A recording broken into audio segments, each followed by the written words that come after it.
প্রিয় বগুড়াবাসী, আসসালামু আলাইকুম। আপনারা সবাই কেমন আছেন? আশা করি সবাই ভালো আছেন। আপনাদের দোয়া এবং ভালোবাসায় আল্লাহর রহমতে আমিও ভালো আছি। আপনারা এই মুহূর্তে দেখে পাচ্ছেন আমাদের বগুড়া মালিপাড়ায় দেখেন কিরকম বৃষ্টি হচ্ছে। সকালবেলা কাজে বের হয়েছি, তো বাজারে যে যাচ্ছি আর মনে করেন যে সেই মুহূর্তে বৃষ্টি চালু হয়েছে।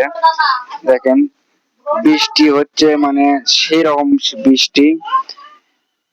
সকাল বাজার লেগেছিল, সেই বাজারে দেখেন সবকিছু লোকজন, যার মানে তাই মনে করেন যে পজিশনে চলে গেছে বৃষ্টির কারণে। তো এমন বৃষ্টি হয়েছে।